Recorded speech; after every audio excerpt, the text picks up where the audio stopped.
bertempat di Aula Gereja Santo Yosef Jalan Jenderal Sudirman, Palembang.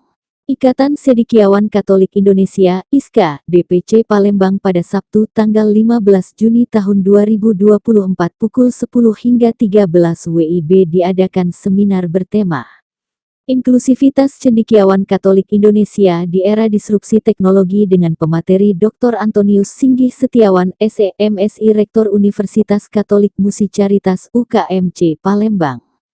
Dr. Yohanes Petrus, Eskom, MTI, Rektor Universitas MDP dan Benediktus Effendi, ST, MT Rektor Institut Teknologi dan Bisnis Palkomtek Palembang. Andreas Daris Humas ISKA menjelaskan, bahwa dalam seminar ISKA ini dihadiri oleh Luki Agung Yusgiantoro, Ketua Presidium ISKA Pusat Jakarta bersama Vandriko W. Stanley Dale anggota Departemen Sosial Kemasyarakatan dan Pertahanan Keamanan PP ISKA. Romo Agustinus Rianto SCJ. Yosef Handoko Ketua DPD ISKA Provinsi Sumatera Selatan. Laurentius Parwanto Ketua DPC ISKA Kabupaten Oku Sumsel. Marsia Iswanto, Ketua DPC ISKA Kabupaten Oki Sumsel. Ketua dan Pengurus Dewan Pastoral Paroki Kota Palembang Utusan Pengurus Ormas WKRI. PMKRI. Pemuda Katolik, Rektor, Dosen Kepala Sekolah, Guru di Institusi Pendidikan Katolik Palembang. Komisi Keuskupan Agung Palembang. Bimas Katolik Kemenak Provinsi Sumatera Selatan dan Kota Palembang dan segenap tokoh cendekiawan Katolik Kota Palembang. Dominikus Budiarto, Ketua ISKA DPC Palembang yang baru dilantik dalam sambutannya mengatakan, bahwa pada seminar Ikatan Sarjana Katolik Indonesia, DPC Kota Palembang ini mengambil tema Inklusivitas Cendekiawan Katolik Indonesia di Era Disrupsi Teknologi.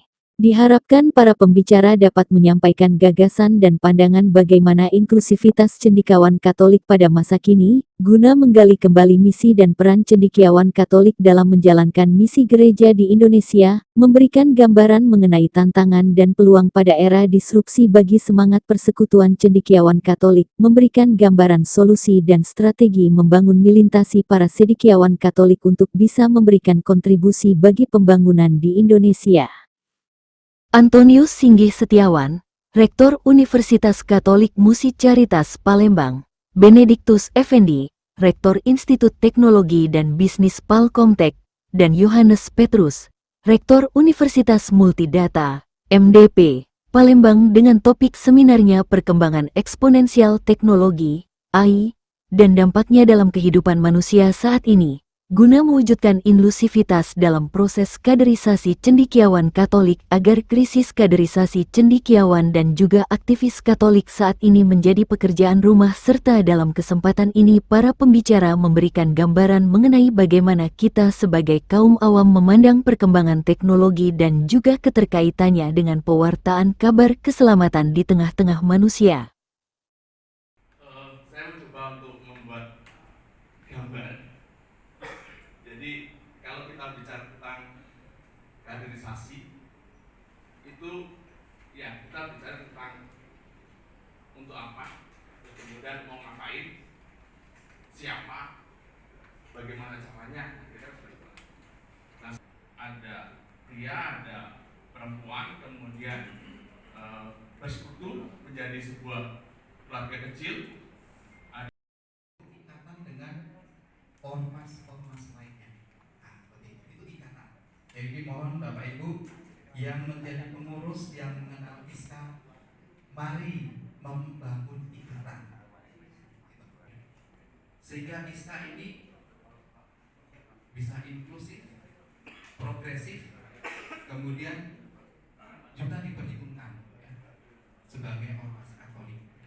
Itu visi kami ya, diperhitungkan sebagai ormas Katolik yang membina, membangun sumber daya manusia, ya, membangun ya, sesuai kepakarannya. Yang baru ini, yang namanya penderitaan, itu setiap hari mengalami penderitaan ya. Mungkin sampai nggak tahu bahwa kesusahan. Intinya bahwa disrupsi itu adalah mengganggu. Yang tadinya enak, tidurnya diganggu jadi terbangun. yang tadinya bikin usahanya lancar-lancar terganggu, kemudian harus berpikir ulang dan sebagainya. Itulah disrupsi. Disrupsi bisa nggak terjadi juga di gereja? Bisa saja. Saya rasa seperti itu. Mungkin itu nanti pemikiran lebih lanjut lah bagaimana. Konsepnya adalah ada sebuah konvensi. Konvensi itu adalah sebuah masalah-masalah. Ya, bukan. Anak-anak mungkin nggak biasa cuci tangan, atau cuci tangan nggak benar, atau nggak mau cuci tangan. Itu masalah semua. Padahal kita punya visi. Mau ada visinya adalah bahwa oh ini COVID mau diselesaikan dengan cara cuci tangan. Tapi anak-anak bermasalah nih, nggak mau cuci tangan, cuci tangannya asal-asal.